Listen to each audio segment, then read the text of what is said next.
Depuis plus de 10 ans, la Pologne s'impose en tant qu'outsider sur la scène internationale du jeu vidéo. Prenez Dying Light par exemple.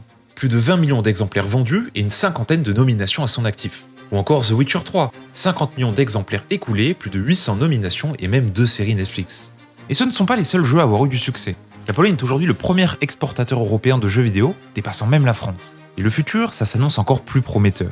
La Pologne a récemment surpassé le Japon en nombre de studios de développement, avec plus de 400 sur le territoire. Le gouvernement polonais a investi massivement dans l'industrie, et il y a de nombreux titres très prometteurs qui sont en développement. Il semblerait que la Pologne ait trouvé la recette du jeu vidéo de demain. Et croyez-le ou non, cela découle directement de son histoire assez mouvementée. On est fin des années 80, et ça fait quelques mois que le petit Marcin Iwinski harcèle son père pour qu'il lui ramène un ordinateur de l'étranger. Marcin est fan de jeux vidéo, et il a déjà un PC. Sauf qu'en Pologne, à cette époque-là, tout ce qui est informatique, jeux vidéo, etc. n'est pas, mais alors pas du tout développé. Les ordinateurs sont de qualité médiocre, ils tournent aux alentours de 1 kilobit de mémoire vive, là où même les vieux PC occidentaux atteignaient déjà facilement les 40 pour le milieu de gamme, voire les 128 pour les PC haut de gamme. Et les consoles n'y pensaient même pas. La Pologne n'a eu accès ni à l'Atari 2600, ni à la NES. Il faudra attendre le début des années 90 pour voir apparaître la Super Pegasus, une fausse copie bas de gamme de la Super NES. Mais alors, comment ça se fait qu'il y ait un tel retard technologique en Pologne ? Si vous vous souvenez de vos cours d'histoire, vous devez vous douter que la raison principale est la guerre froide. À la sortie de la Seconde Guerre mondiale, les grands vainqueurs se réunissent à Yalta pour discuter de l'après-guerre, et l'un des points de discorde entre les Occidentaux et les Russes est le sort de la Pologne. Les Russes aimeraient bien intégrer la Pologne à l'URSS, alors que les Américains et les Allemands insistent pour qu'elle redevienne indépendante. Mais alors pourquoi la Pologne est-elle si importante pour tous ces pays ? Pour la Russie, c'est assez simple. La Pologne étant frontalière, la contrôler permettrait tout simplement d'élargir son territoire et de propager son influence vers l'ouest. Pour les États-Unis, en revanche, la situation est un peu plus compliquée. Il faut revenir au XVIIIe siècle, vers les années 1760-1770. À cette époque, la Pologne est entourée de 4 grandes puissances. L'Empire russe, le Royaume de Prusse qui fait partie de l'équivalent du Premier Empire allemand, l'Empire austro-hongrois et l'Empire ottoman. Et la situation est tendue. Suite à la guerre de 7 ans entre l'Autriche et la Prusse. Me demandez pas comment, mais les troupes militaires russes se retrouvent stationnées en Pologne avec pour objectif de protéger les chrétiens orthodoxes. Et la Russie en profite pour augmenter son influence en Pologne et faire passer le pays sous un régime de protectorat. Pour faire simple, le protectorat c'est un régime où la Pologne reste indépendante, mais est sous le contrôle de l'Empire russe qui décide de sa politique militaire et étrangère. Sans surprise, les nobles polonais ne sont pas tous contents que leur roi se laisse marcher dessus et décident de se regrouper sous une ligue qui s'appelle la Confédération de Bar, afin de se rebeller contre le roi de Pologne et l'envahisseur russe. Une guerre civile éclate et va avoir une conséquence collatérale sur une ville appartenant à l'Empire ottoman, qui va à son tour entrer en guerre contre la Russie. L'Empire russe gagne plusieurs batailles contre les Turcs, récupère de nombreux territoires ottomans et commence à faire basculer l'équilibre des puissances en Europe en sa faveur, ce qui ne plaît pas du tout à leurs alliés prusses ni à leurs ennemis autrichiens. Les Autrichiens ont peur que les Russes profitent de la guerre contre les Ottomans pour s'étendre vers le sud-ouest et prendre possession des Balkans, zone qui intéresse l'Autriche depuis longtemps. Les Prussiens, eux, ont peur que les Autrichiens déclarent la guerre aux Russes, ce qui les emmènerait dans une nouvelle guerre contre l'Autriche, alors même que leurs caisses sont toujours vides depuis la guerre de 7 ans. Et finalement les Russes, même s'ils ont peur de personne, ça les ferait quand même bien chier que les Autrichiens décident de s'allier à l'Empire ottoman pour les affronter. Du coup, plutôt que de se battre pour les territoires ottomans, les 3 nations vont se rencontrer et décider de se partager les territoires polonais. Et à partir de 1795, la Pologne disparaît de la carte. Mais alors dans tout ça, me direz-vous, c'est quoi le lien avec les États-Unis ? Eh ben, l'échec de la Confédération de Bar et l'invasion de la Pologne poussent des Polonais à fuir leur pays. Parmi eux, 2 militaires, Tadeusz Kościuszko et Casimir Puchalski. Ces 2 hommes ne se rencontreront qu'une seule fois au cours de leur vie, et pourtant ils vont avoir des parcours de vie assez similaires. Après avoir quitté la Pologne, ils trouvent tous 2 refuge en France, au moment même où la France décide d'envoyer des troupes pour soutenir la révolution américaine contre l'Empire britannique. Et devinez qui va rejoindre cette armée française ? Bingo, nos 2 compères polonais. Tadeusz deviendra un ingénieur militaire de renom, sera élevé au rang de général et protégera des positions américaines ultra stratégiques. Casimir, lui, deviendra aussi général. Il sauvera la vie de George Washington et deviendra même le commandant de la toute première unité de cavalerie américaine de l'histoire. Ces 2 Polonais deviendront des héros nationaux aux États-Unis et créeront une sorte de dette éternelle de la part des Américains en direction des Polonais. Dette qui sera honorée plus d'une centaine d'années plus tard, lorsque l'Amérique soutiendra l'indépendance de la Pologne après la fin de la Première Guerre mondiale. Après la Première Guerre mondiale, les grands empires européens éclatent. L'Empire ottoman disparaît, tout comme l'Empire austro-hongrois et l'Empire allemand dont faisait partie la Prusse. Seul l'Empire russe arrive tant bien que mal à garder la majorité de ses territoires, mais subit une guerre civile menée par un certain Lénine qui renverse le tsar en 1917 pour y établir un régime communiste appelé la RSS, la République socialiste soviétique.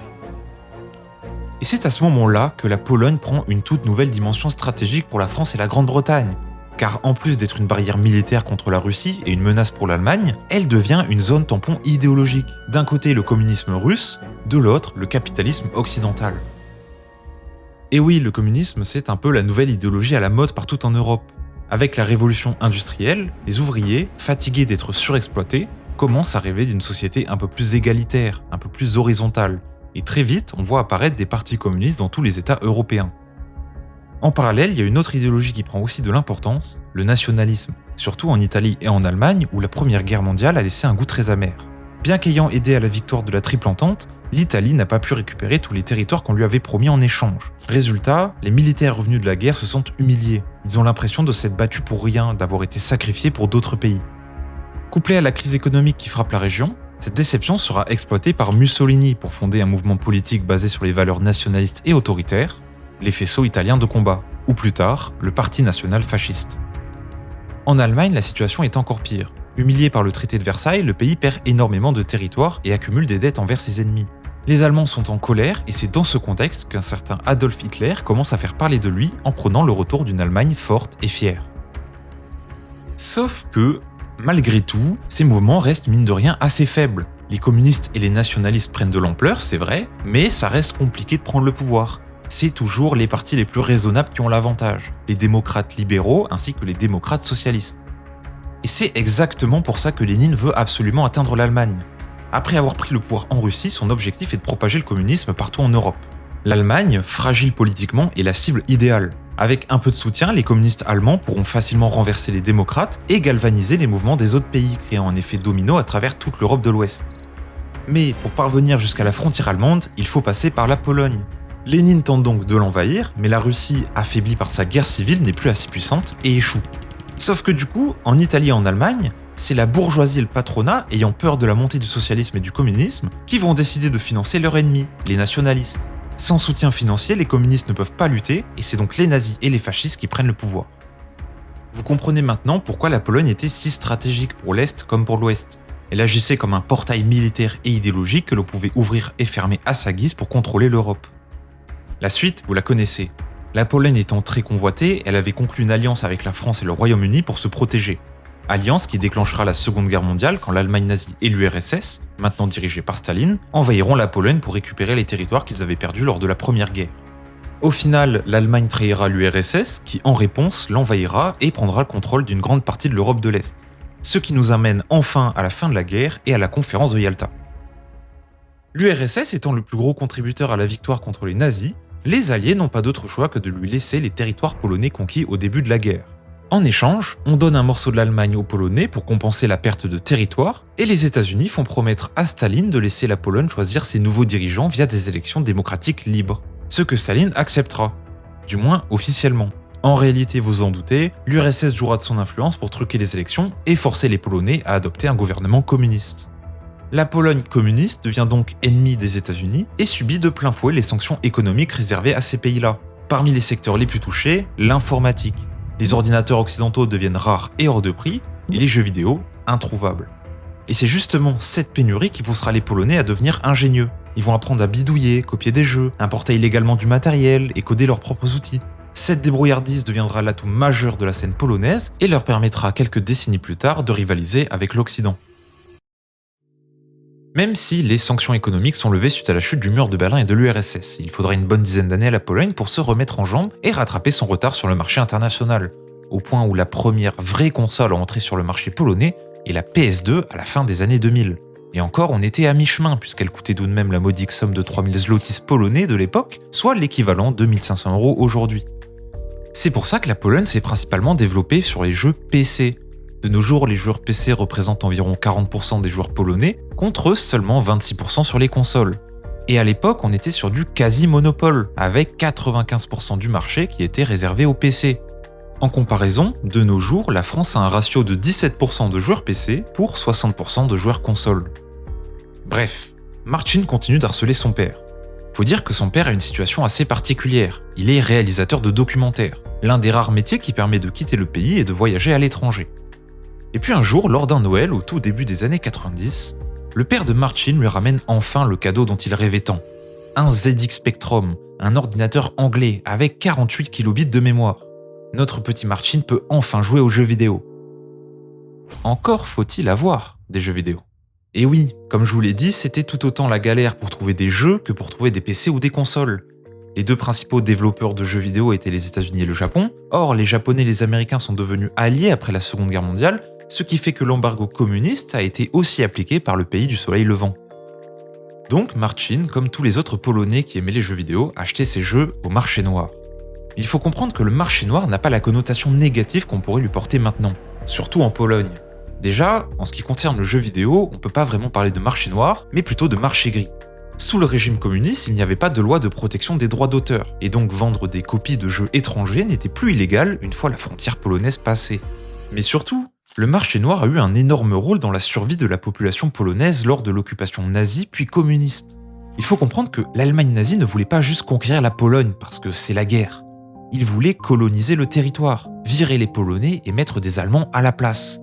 Alors, il s'est passé plein de choses horribles comme les camps de concentration, des répressions, etc.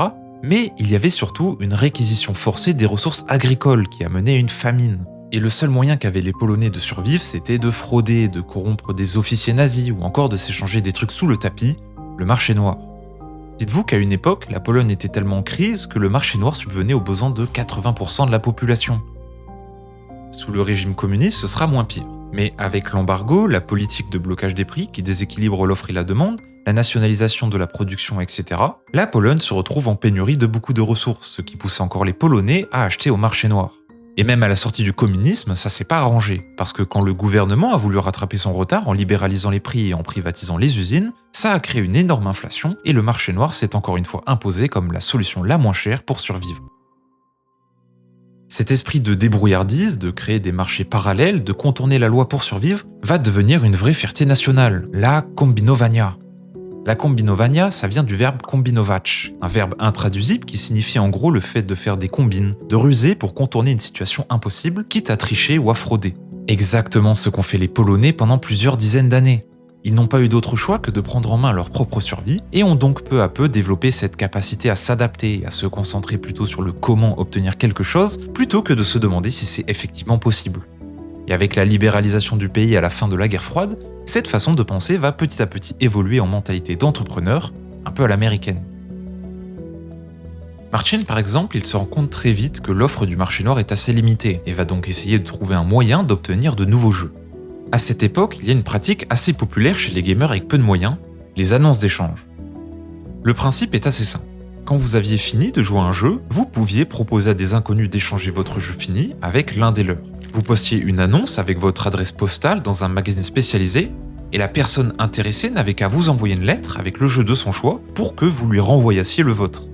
Et notre bon vieux Marcin, alors qu'il feuilletait un magazine anglais, il tombe sur l'annonce d'un joueur grec, pas très exigeant et prêt à échanger des jeux. Pour Marcin, c'est une opportunité énorme, puisque la Grèce, contrairement à la Pologne, n'a jamais subi d'embargo. En revanche, le problème est toujours le même. Marcin n'a pas de jeu à échanger. Il n'a que des copies de vieux jeux qu'il a obtenus au marché noir. Alors il va faire un pari. Il brode une lettre en anglais pour expliquer sa situation, puis envoie 2 cassettes vierges à ce joueur grec. Son idée, c'est de dire à son correspondant « Écoute, je n'ai pas de jeu à t'échanger, mais je t'envoie 2 cassettes. Sur ces 2 cassettes, tu mets le jeu que tu veux, tu m'en renvoies une, et la deuxième, je te l'offre. » Sauf qu'une fois le colis envoyé, Marcin se rend compte assez vite que c'est un peu débile comme manière de faire. Le joueur grec pourrait très bien juste garder les 2 cassettes et jamais lui en renvoyer aucune. Et pourtant, 2 semaines plus tard, Marcin reçoit finalement le Saint Graal, un jeu récent, fraîchement copié et envoyé de Grèce. Il vient de réaliser sa toute première importation de jeux vidéo. En ramenant des jeux auxquels personne n'avait accès en Pologne, il va devenir une mini-star du marché noir et continuer comme ça pendant quelques temps jusqu'à ce qu'il arrive au lycée et rencontre un autre swappeur, un certain Michał Kicinski. Les deux vont devenir super potes. Ils passent leur temps à sécher les cours et à faire copier des jeux par des contacts étrangers, puis à les ramener en Pologne pour y jouer. Et très vite, ils vont se rendre compte qu'il y a une vraie demande parmi la population polonaise, mais pas vraiment d'offre. Surtout que le pays est en train d'établir une loi de protection des droits d'auteur, ce qui veut dire que le marché noir va officiellement devenir illégal. Ils vont donc décider de lancer un business officiel d'importation de jeux, de se spécialiser dans l'importation de la nouvelle technologie en vogue à ce moment-là, les CD, et de se nommer Projet CD, ou en polonais CD Projekt. À cette époque, CD Projekt n'est pas encore un studio de développement de jeux, c'est juste un distributeur. Leur business model, c'était d'acheter des licences de jeux, américains pour la plupart, puis d'importer les CD de jeux pour les vendre environ 18€. Maintenant, imaginez la tête de Marcin et Michal quand ils se rendent compte qu'à peine 48 heures après la mise en rayon de leur nouveau jeu, une copie se retrouve sur le marché noir pour un peu moins de 4€. Et c'est encore pire que ce que vous imaginez. Envoyer des CD en Pologne, ce n'est pas donné pour les studios. Il faut graver les disques, les expédier, gérer la logistique. Bref, perdre des ventes, c'est perdre plus que des parts de marché. C'est perdre la confiance des studios. CD Projekt a promis que la nouvelle loi sur le copyright allait enfin faire de la Pologne un marché viable à des studios qui n'attendaient que ça de pouvoir s'exporter sur de nouveaux marchés. Mais ils avaient négligé un problème de taille. La culture du piratage en Pologne était si profondément ancrée qu'il faudra plusieurs années pour que la loi copyright devienne vraiment efficace. CD Projekt se retrouve alors dans une impasse. Le même marché qui les a propulsés leur cause maintenant du tort. S'ils veulent éviter la faillite, ils doivent trouver une solution. Mais comment rivaliser avec les pirates qui n'ont ni les mêmes contraintes ni les mêmes règles? Ils vont totalement revoir leur stratégie. Les pirates gagnent parce qu'ils offrent le même jeu pour moins cher. Pour CD Projekt, baisser les prix est impossible. Alors ils vont avoir une idée. Si on ne peut pas concurrencer les pirates sur le prix, il faut les concurrencer sur autre chose. La valeur. Et justement, un nouveau jeu vient d'arriver et c'est l'opportunité parfaite pour tester quelque chose d'inédit. Marcin et Michal sont persuadés que les Polonais vont adorer le nouveau jeu de BioWare, Baldur's Gate, et c'est donc naturellement qu'ils vont se positionner en tant que distributeur officiel dans leur pays. Mais le problème est toujours le même. La piraterie menace les ventes et l'entreprise redoute qu'un échec commercial amène à la faillite. Ils vont alors faire un nouveau pari, quelque chose d'inédit en Pologne, traduire le jeu en polonais. Alors, de nos jours, ça paraît presque évident, mais d'habitude, quand CD Projekt importe un jeu, il est dans sa langue originale, l'anglais. Pour les pirates, c'est pareil. Quand ils font copier un jeu à l'étranger, ils reçoivent une copie en anglais. Sauf que beaucoup de Polonais ne parlent pas anglais, et même ceux qui le parlent, quand il faut jouer à un jeu avec beaucoup de dialogues comme Baldur's Gate, c'est toujours plus agréable de les lire dans sa langue maternelle. C'est un pari énorme, puisque le coût de traduction est équivalent au coût de licence. Ça veut dire qu'ils ont dû doubler le budget pour pouvoir vendre le jeu en polonais. Et en plus, ils ne s'arrêtent pas là. Dans chaque boîte, le joueur pourra aussi trouver une carte du monde, un livre des règles et un CD de musique. Et si ça suffisait pas, le destin leur donne un coup de pouce en plus, car Baldur's Gate est un énorme jeu qui doit tenir sur 5 CD. Ça veut dire que les pirates doivent vendre 5 CD à 4€, soit un prix total de 18€. Un prix énorme par rapport à d'habitude. Le calcul de Marcin et Michal est simple. Si quelqu'un doit dépenser 18€ pour une copie pirate, il pourrait tout aussi bien économiser et mettre un peu plus pour la version complète et soignée, avec les extras et tout le contenu en polonais. Et évidemment, ils avaient vu juste. Les ventes de Baldur's Gate explosent, les joueurs sont beaucoup à préférer la version officielle, et CD Projekt devient rapidement le premier revendeur de jeux vidéo en Pologne, une place qu'ils n'abandonneront plus jamais. On pourrait croire que cette bataille fut le début d'une grande guerre entre les pirates et les revendeurs officiels polonais, comme partout dans le reste du monde. Sauf que c'est plutôt le contraire. CD Projekt, comme la plupart des fondateurs de studios polonais, ont connu cette période post-communiste où les jeux coûtaient très cher, où le piratage était la seule alternative à ceux qui n'avaient pas les moyens d'acheter les jeux à taux plein, et surtout, ils sont conscients que même encore aujourd'hui, beaucoup de personnes, comme des adolescents ou simplement des gens qui n'ont pas les moyens, n'ont pas la capacité de mettre 60€ dans un jeu, et que le piratage, c'est un peu leur seul moyen d'accéder à ce média. Mais ce qui va vraiment décider les Polonais à ne pas lutter contre le piratage, au-delà de leur héritage communiste, c'est que la guerre contre les pirates va faire des victimes collatérales, les joueurs honnêtes.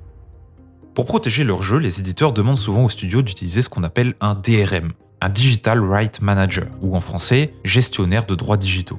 Pour faire simple, ce sont des techniques qui permettent d'identifier les jeux officiels au moment où ils sont lancés, et donc de bloquer les versions piratées. Ces techniques, il y en a eu plein, mais depuis les années 2010, il y en a deux qui se sont montrées particulièrement efficaces. Internet et Denuvo. Le principe de DRM sur Internet est assez simple. Lorsque vous lancez le jeu se connecte au serveur de l'éditeur, qui vérifie si votre jeu a bien été acheté. Le problème, c'est que si vous avez une coupure d'internet ou si l'éditeur décide de fermer ses serveurs, vous n'avez plus accès au jeu que vous avez acheté. Vous êtes fait entuber. C'est pour ça qu'en 2014, quand la société autrichienne Denuvo Software est arrivée avec une toute nouvelle solution qui n'a pas besoin d'internet, les éditeurs étaient ravis. Ils ont commencé à le mettre dans tous leurs jeux et effectivement, ça a permis de lutter assez efficacement contre le piratage. Sauf que très vite, les joueurs ont remarqué quelque chose de bizarre. Ils ont remarqué que les jeux avec la protection Denuvo avaient des performances plutôt mauvaises. Alors évidemment, personne ne connaît exactement le fonctionnement de Denuvo, à part l'entreprise qui l'a inventé. Mais d'après ceux qui ont essayé de s'intéresser au truc, le principe est assez simple. Au moment de l'installation du jeu, Denuvo va lire votre configuration PC, par exemple votre disque dur, et il va récupérer des données uniques et intemporelles pour créer une clé de décryptage. En gros, pendant que vous jouez, Denuvo va lire votre disque dur, récupérer les mêmes données qui ont servi pour créer la clé de décryptage et vérifier si elles correspondent à l'original. Si vous avez copié le jeu sur un autre PC, autrement dit si vous l'avez piraté, Denuvo ne peut pas recréer la même clé et donc bloque le jeu. Et c'est justement ce supposé fonctionnement qui pose problème. Comme votre PC doit constamment lire votre disque dur, il ne peut pas allouer toutes ses ressources à faire tourner le jeu, ce qui fait perdre en performance. Mais le pire du pire, c'est que les cryptages ne sont pas invincibles.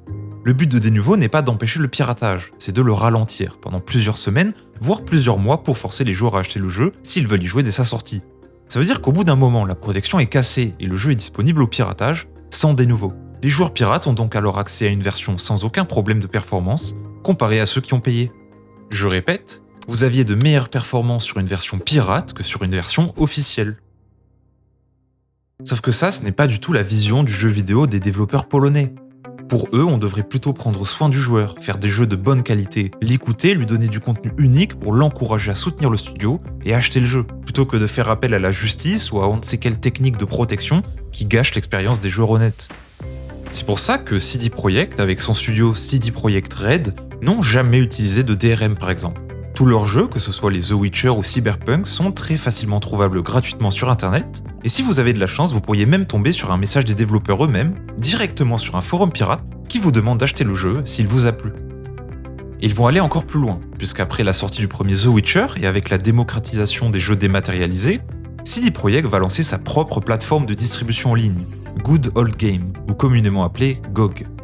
La particularité, c'est que non seulement GOG promet de distribuer des très vieux jeux, introuvables ailleurs, mais en plus ils se sont engagés à distribuer des jeux sans aucun DRM.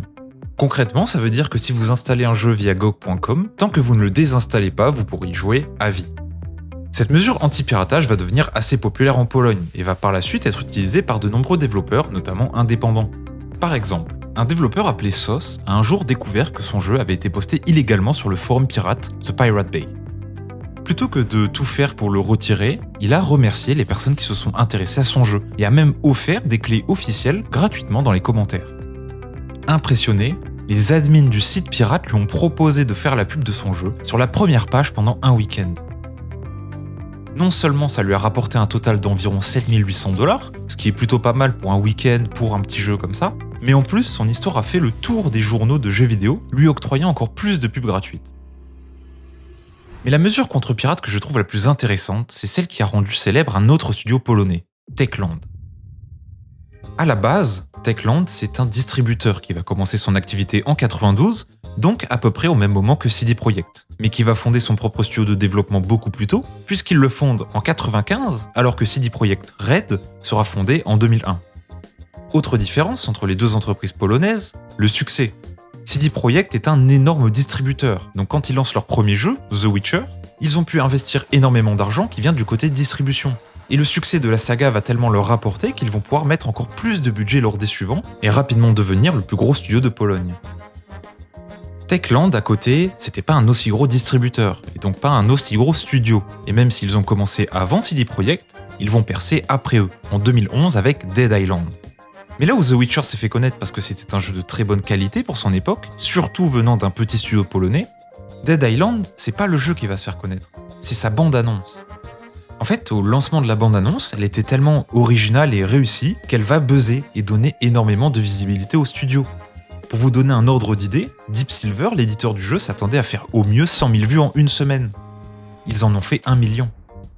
Bref, beaucoup de monde attend la sortie du jeu, et le jour J, catastrophe. Techland s'est trompé et a posté sur Steam une ancienne version du jeu, une version de développement où beaucoup de bugs n'avaient pas encore été réglés. Alors, dans l'absolu, c'est pas si grave, ils s'en sont vite rendus compte et ont tout de suite voulu faire une mise à jour vers la version finale. Et c'est là où les problèmes ont vraiment commencé. Alors qu'ils essayent de mettre la mise à jour, ils se rendent compte qu'elle rentre en conflit avec Steamworks, le DRM de Steam qu'ils avaient utilisé pour protéger leur jeu. Pire encore, même une fois tous les conflits réglés, les développeurs doivent attendre l'approbation de Steam, et plus précisément de l'équipe en charge de Steamworks pour que la mise à jour soit validée et envoyée aux joueurs. Du coup, plein de joueurs se retrouvent avec une version injouable le jour de sa sortie et doivent en plus attendre plusieurs heures, voire plusieurs jours, pour avoir accès à la vraie version. Même plus tard, longtemps après la sortie, quand il fallait faire des mises à jour pour entretenir le jeu ou régler de nouveaux bugs, il y avait toujours ce problème de conflit avec le DRM qui prenait la tête aux équipes. Du coup, à la sortie de Dying Light, le tout nouveau jeu de Techland, 4 ans après Dead Island, ils ne veulent pas reproduire la même erreur et décident de ne pas utiliser de DRM. Mais alors, comment vont-ils faire pour encourager les joueurs à acheter Dying Light et à ne pas le pirater ? Eh bien, ironie du sort, ils vont tout simplement faire ce qui était galère à faire avec le DRM de Steam, c'est-à-dire faire des mises à jour régulières et ajouter du contenu gratuit. Alors au début, ils font rien de spécial. Ils rajoutent un mode difficile, ils améliorent un peu la physique et règlent quelques problèmes d'équilibrage. Bref, rien de plus que les autres studios. Puis, ils vont commencer à rajouter des armes, des tenues, des événements où les joueurs doivent tuer des centaines de milliers de zombies tous ensemble pour gagner des récompenses. En 2017, ils lancent le challenge 10-112 qui consiste à sortir 10 DLC gratuits en 12 mois. En 2020, ils fêtent les 5 ans du jeu avec encore une fois de nouvelles mises à jour gratuites, et en plus, ils sortent un nouveau DLC. Certes payant, mais quand même, un nouveau DLC 5 ans après la sortie du jeu, c'est pas rien. En 2021, alors que Dying Light 2, la suite, est sortie, ils sortent une version améliorée du premier jeu, non seulement avec une refonte graphique totale pour se conformer aux standards d'aujourd'hui, avec quasiment tous les DLC inclus, mais surtout, cette version est offerte à tous les détenteurs du jeu original. Et ce n'est toujours pas fini, parce qu'ils vont aussi faire une mise à jour gratuite pour optimiser le jeu sur la nouvelle génération de consoles. Un jeu sorti en 2015 est optimisé pour tourner sur PS5 et Xbox Series X, deux consoles sorties en 2020. Et vous vous doutez bien que s'ils optimisent le jeu pour la nouvelle génération de consoles, c'est que le jeu se vend encore très bien. Leur technique marche du tonnerre. Rien que sur Steam, le jeu a triplé son nombre de joueurs moyens depuis la sortie et a atteint son deuxième plus gros pic de joueurs connectés en simultané en mai 2024. Le premier étant logiquement le jour de sa sortie en février 2015. En fait, petit à petit, à force de faire des mises à jour, il y a une vraie communauté de fans qui s'est créée autour du jeu. Cette communauté, elle a soutenu le jeu, elle a soutenu le studio, elle a fait la promotion de Dying Light, ce qui a attiré de nouveaux joueurs. Et le fait qu'il y ait des nouveaux joueurs régulièrement a encouragé encore plus Techland à rajouter du contenu, ce qui a renforcé ce cercle vertueux. Au final, le jeu qui avait déjà fait un bon résultat la première année en vendant 5 millions de copies, a fini par en vendre 20 millions au total, dépassant toutes les attentes du studio. Bon, après ça on se dit que Techland a trouvé la recette secrète, qu'ils vont se concentrer sur le suivi des jeux après leur sortie, et ne plus jamais utiliser de DRM. Pas vrai ? Aïe aïe aïe, Techland. 3 jours avant la sortie de Dying Light 2, Techland décide de nouveau d'utiliser un DRM en ajoutant le fameux D nouveau, le DRM du démon. Ma théorie est que ça vient du développement chaotique du jeu. Il y a un journal polonais qui a fait une enquête sur le développement du jeu et ils ont rapporté que des mauvaises nouvelles. D'après les employés de chez Techland eux-mêmes, les chefs ne savaient pas ce qu'ils faisaient. Ils n'arrivaient pas à se mettre d'accord, ils changeaient d'avis tout le temps, voire étaient complètement incompétents. Et pire que ça, Techland et Chris Avlon, le principal chef visé par ces témoignages, ont décidé de mettre fin à leur collaboration après que ce dernier ait été accusé d'harcèlement sexuel par plusieurs femmes. Ce qui veut dire que le jeu, en plus d'être mal parti, a perdu l'une de ses têtes pensantes en plein milieu du développement. J'imagine donc que l'éditeur, se faisant un peu caca dessus, a voulu assurer le coup en ajoutant un DRM, histoire de maximiser les gains en cas de fiasco total. Techland ne sont pas les seuls à proposer du contenu gratuit. CD Projekt a offert plein de petits DLC pour The Witcher 3 par exemple. 11-Bit Studio a reversé l'intégralité des gains du premier DLC de leur jeu, This War of Mine, à une association qui aide les enfants victimes de la guerre. Et des exemples comme ça, il y en a plein d'autres. Maintenant, peut-on baser le succès de ces jeux seulement sur le fait que les développeurs chérissent leur communauté ? Évidemment que non. La plupart de ces jeux étaient déjà très bons à leur sortie, et les mises à jour ont au mieux légèrement amélioré l'expérience. La vraie force de ces actions, c'est, comme je l'ai dit, de créer une communauté, créer des fans. Fans qui vont suivre le studio au fil des années, qui vont acheter les jeux dès le jour de leur sortie, qui vont partager du contenu en ligne et faire de la pub. C'est un avantage concurrentiel, mais en aucun cas un gage de réussite. Non, pour savoir ce qui rend ces jeux polonais si bons, il faut aller chercher plus profondément, dans la phase de développement. Et quoi de mieux que de s'intéresser au développement du premier jeu de la saga polonaise la plus connue du monde, The Witcher.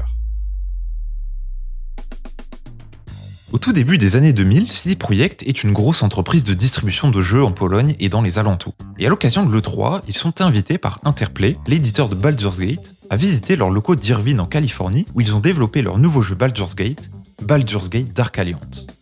CD Projekt est super intéressé par Dark Alliance au vu du succès du premier Baldur's Gate. Le problème, c'est que Dark Alliance est un jeu PS2, autrement dit un jeu invendable en Pologne où la majorité des joueurs sont sur PC. Interplay explique aux distributeurs polonais qu'ils n'ont pas les ressources en interne pour réaliser un portage, mais qu'ils ne sont pas contre l'idée qu'une équipe externe s'en occupe pour eux, comme par exemple CD Projekt.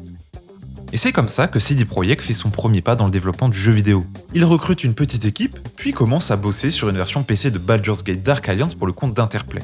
Sauf qu'à peine 2 semaines après le début du projet, Interplay fait marche arrière et l'annule à cause de problèmes financiers. Martin et Michael auraient pu être en colère de voir un projet se faire annuler au dernier moment alors qu'ils ont déjà avancé les frais. Mais pour eux, il s'agit en fait d'une opportunité. L'opportunité de faire ce qu'ils ont longtemps déjà rêvé de faire, développer leur propre jeu. Ils gardent l'équipe, fondent officiellement CD Projekt Red et vont assez vite s'accorder à faire un jeu sur le roman de leur enfance, The Witcher. Au bout d'un an à bosser sur une démo, Martin et Michael se disent qu'il est temps d'aller la montrer à différents éditeurs européens, histoire d'avoir un premier retour et surtout d'obtenir un contrat de distribution. Sauf que c'est la douche froide. La plupart des visités ne les contactent même pas et le peu qu'ils le font leur annoncent de manière assez polie que leur jeu, il pue la merde. C'était assez classique à l'époque. Avec tout le retard accumulé lors de la période communiste, la Pologne n'était pas du tout au standard de qualité attendu par l'Occident. Il manquait de financement, d'infrastructures, d'outils de développement, et même si ça s'était amélioré depuis le début des années 90, aucun jeu polonais n'avait vraiment prouvé sa valeur au-delà des frontières. Les seuls jeux qui avaient réussi à s'exporter avaient reçu des critiques mitigées, et il faudra attendre 2004, en plein pendant le développement de The Witcher, pour enfin voir un vrai succès polonais avec Painkiller de People Can Fly. Au même moment, chez CD Projekt, l'échec de la démo d'il y a 1 an n'a pas du tout découragé l'équipe. Au contraire, touchés dans leur ego, ils ont désormais l'ambition de faire un RPG révolutionnaire qui rend hommage à la saga de leur enfance. Ils veulent créer un monde ouvert, riche, immersif et surtout très beau. Ils prévoient un système de combat dynamique et des animations réalistes avec de la motion capture. Côté scénario, il faut rendre hommage au livre, donc il faut une histoire bien écrite et bien narrée avec des choix et des conséquences. Pareil pour les quêtes secondaires. Bref, le studio est pris dans une spirale d'idées beaucoup trop ambitieuse pour leur petite équipe. Durant les 5 ans de développement, l'équipe de 15 deviendra une équipe de 100. Une centaine d'amateurs d'ailleurs, puisqu'à cette époque, il n'y avait pas assez de développeurs polonais. CD Projekt n'était pas assez connu pour attirer des étrangers, et ils n'ont eu d'autre choix que de recruter des gens normaux, des banquiers, des médecins, des gens qui n'avaient jamais codé de leur vie, mais qui étaient suffisamment passionnés pour apprendre à le faire. Et vous vous demandez alors comment ils ont pu faire un jeu aussi ambitieux sans l'appui de professionnels ? Eh ben ils font comme tous les Polonais, ils se débrouillent. Les nouveaux développeurs apprennent sur le tas en bidouillant le moteur graphique donné par BioWare. N'ayant pas de studio de motion capture, l'équipe chargée de l'animation s'entraîne dans un gymnase en Pologne avant de s'envoler vers la France et l'Allemagne pour réaliser l'enregistrement final. Niveau écriture, c'est plus facile car ils peuvent s'inspirer directement des romans. Mais ça ne les empêche pas de modifier le scénario tous les 4 matins, ce qui ne va pas faciliter le travail des développeurs qui devront à plusieurs reprises couper et recoller des morceaux du jeu. Mais surtout, ils enchaînent les heures. Plus de 12 heures par jour pendant les 6 derniers mois, 6 jours sur 7. Le directeur créatif lui-même avouera qu'il dormait au bureau pendant plusieurs jours et qu'il puait vu qu'il n'avait pas pu prendre de douche. Mais les efforts du studio paieront. The Witcher sera super bien reçu et surtout apprécié pour tous les points sur lesquels le studio a travaillé, que ce soit son système de combat unique, sa narration ou même le super travail sur les ombres et lumières. Et c'est là qu'on trouve la vraie force des studios polonais, l'ambition. L'ambition de dépasser les attentes des joueurs. Une ambition qui se manifeste d'abord dans la manière de raconter des histoires. Pas juste des récits basiques pour remplir des blancs entre niveaux de jeu, mais de vraies histoires construites avec des dilemmes et des personnages uniques. Prenez Frostpunk de 11-bit Studio par exemple. Sur le papier, c'est un jeu de gestion classique. Mais là où beaucoup optent pour une campagne qui sert plus de tutoriel que de vraie histoire, eux intègrent la narration directement dans les mécaniques. Et si vous décidez de faire travailler les enfants, votre productivité grimpe, mais à quel prix ? Le moral de votre colonie chute et votre autorité risque de s'effondrer. Ce n'est plus juste un jeu, c'est un récit interactif. Même dans un jeu d'action zombie comme Dying Light, Techland a fait des efforts de narration. L'histoire est assez mal écrite, c'est vrai, mais on se souvient d'une grande majorité des personnages qui sont hauts en couleur, qui ont chacun une personnalité très marquée. on a des cinématiques, on a un travail sur l'ambiance, même la carte raconte des histoires. Et ça se voit encore plus avec Dying Light 2, où Techland a poussé la narration plus loin avec plus de dialogue, une histoire plus ambitieuse et des dilemmes qui ont une vraie influence dans l'histoire du jeu. Tout ça pour un simple jeu de zombies. Mais l'ambition polonaise, c'est aussi une ambition technique. Les jeux sont beaux, soignés, parfois même en avance sur leur temps.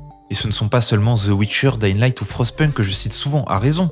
Il y a Superhot par exemple, où le temps ralentit quand vous arrêtez de bouger. Manor Lord, jeu de gestion créé par une seule personne, qui en plus d'être très beau, permet de passer à la troisième personne pour se balader dans le village que vous êtes en train de construire.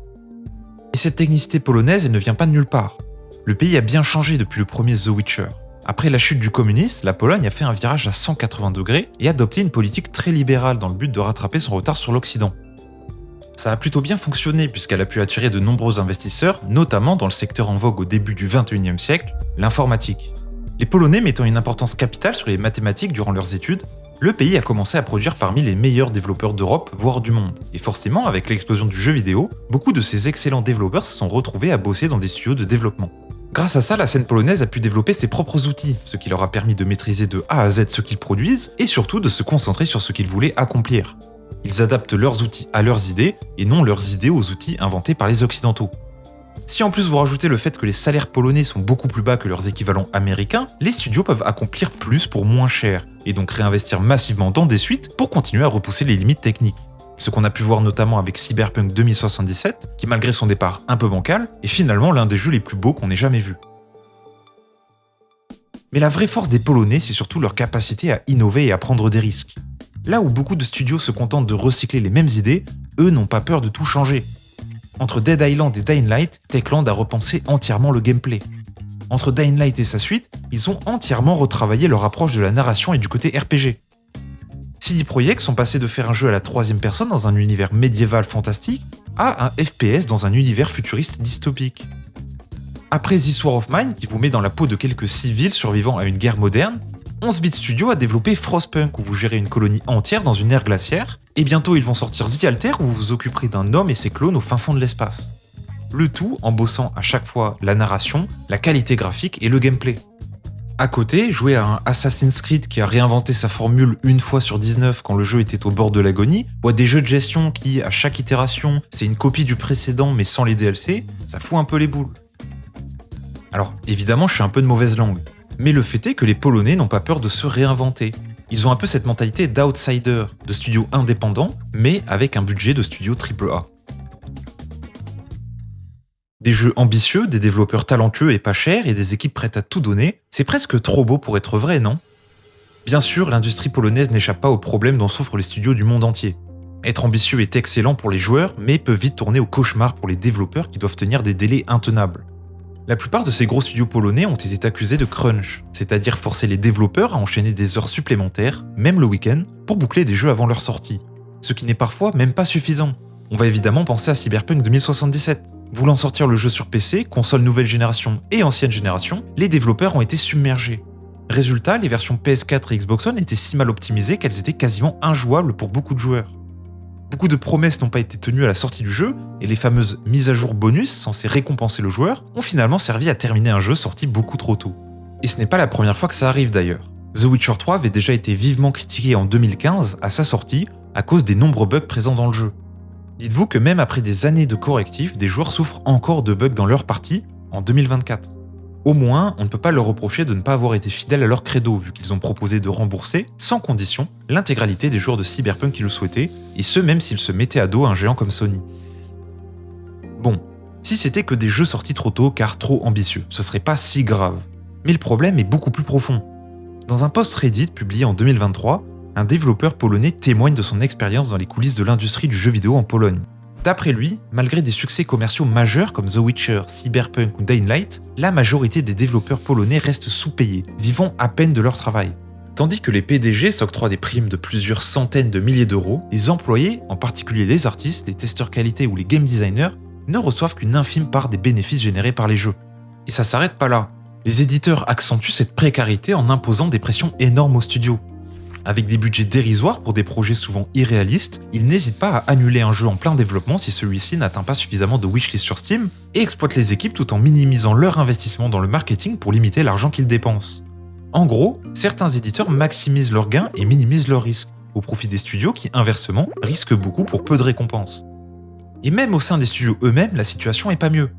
L'organisation est souvent chaotique, les responsables sont incompétents, modifient les plans de production à la dernière minute et imposent un rythme de travail infernal sans offrir la moindre reconnaissance. Les dirigeants se livrent à des guerres internes qui aggravent la désorganisation, ce qui conduit fréquemment à des périodes de crunch qui ne sont évidemment toujours pas rémunérées ou compensées. Pire encore, certains développeurs, notamment des femmes, subissent des harcèlements ou des réflexions misogynes. Et même si la situation s'est améliorée depuis quelques années, le problème est encore loin d'être complètement réglé. L'industrie polonaise a ce credo qu'il faut souffrir pour créer, que ce travail acharné est un mal nécessaire pour faire des jeux ambitieux. Et c'est difficile de leur donner tort, du moins à court terme, vu que c'est exactement comme ça qu'ils ont réussi. Par contre, une chose est sûre, ça ne pourra pas fonctionner indéfiniment. Le burn-out, la fuite des talents, les tensions internes finiront forcément par rattraper même les studios les plus performants. Si l'industrie polonaise veut continuer à briller, elle devra trouver un équilibre entre ambition et respect de ses collaborateurs. Après tout, créer d'excellents univers imaginaires ne devrait pas se faire au détriment de la réalité de ceux qui les construisent. Et si les Polonais réussissent cette transition, ils pourraient non seulement continuer à inspirer, mais aussi montrer au reste du monde que c'est eux, le futur du jeu vidéo.